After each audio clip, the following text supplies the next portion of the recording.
سلام رفقا، خیلی مخلصم. خیلی خوشحالم که با یه ویدیوی دیگه در خدمتتون هستم. خیلی خوش اومدین به کانال گنجینه حقیقت.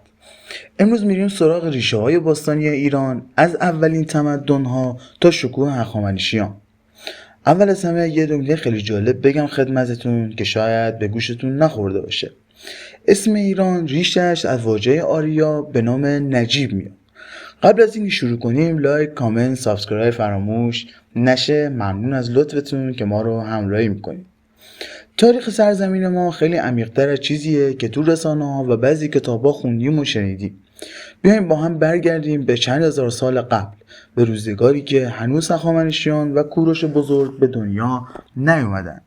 جایی تو دل سیستان شهری بود به اسم شهر سوخته. 5000 سال پیش مردم شهری ساخته بودن با خیابون‌های منظم، خونه‌های چند اتاقه و حتی لوله کشی آب. اینجا دانشمندای امروزی یه چیز عجیب پیدا کردن. اولین چشم مصنوعی دنیا ساخته شده از غیر طبیعی و ذرات طلا.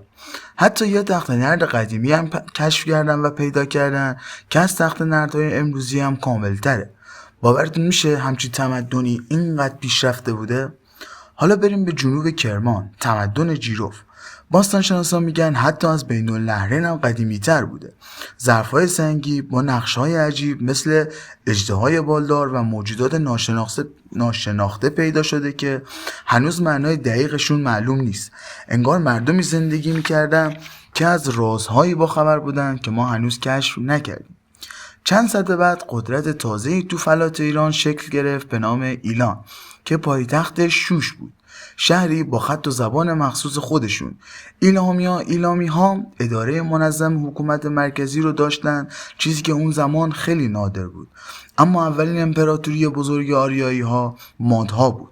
اونها حدود 2700 سال پیش تو همدان امروزی پایتختی ساختن به اسم حکمتانه. میگن شهرشون 7 دیوار تو در تو با 7 رنگ مختلف داشتن.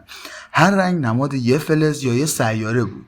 طلا، نقره، آهن یا مثل کهکشان روی زمین. از دل همین سرزمین قبیله‌ای به نام پارس ها بلند شد و با رهبری مردی به اسم کوروش تاریخ رو عوض کرد. کوروش با اتحاد مادها و پارس ها امپراتوری هخامنشی رو ساخت و وقتی بابل فتح کرد نه تنها خونریزی نکرد بلکه به خدایان و آیین بابلیا احترام گذاشت. روی منشور معروفش که امروز به اسم منشور حقوق بشر کوروش شناخته میشه نوشت که مردم آزادن دین خودشون رو داشته باشن و هیچ برده‌ای نباید به زور در اسارت بمونه. یه نکته جالب اینه که یهودیان اون زمان کوروش رو در تورات مسیح خداوند نامیدن چون اونا رو از اسارت آزاد کرد. بعد از کوروش پادشاهی رسید به داریوش بزرگ، کسی که تخت جمشید رو ساخت تا همه اقوام امپراتوری جشن نوروز رو کنار هم بگیرن. حتی برای اولین بار یه خط رسمی به نام خط میخی فارسی باستان درست کرد تا قوانین و فرمانها را درست کنن. این تازه شروع شکوه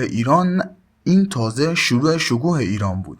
سرزمینی که از شهرهای اسرارآمیز با چشم مصنوعی تا امپراتوری با حقوق بشر پیش رفت. ولی داستان ما همینجا تموم نمیشه. تو قسمت بعد از سقوط هخامنشیان تا طلوع ساسانیان با هم سفر میکنیم. اگه دوست دارین ادامه ماجرا رو از دست ندین همین الان سابسکرایب کنید و زنگوله رو بزنید.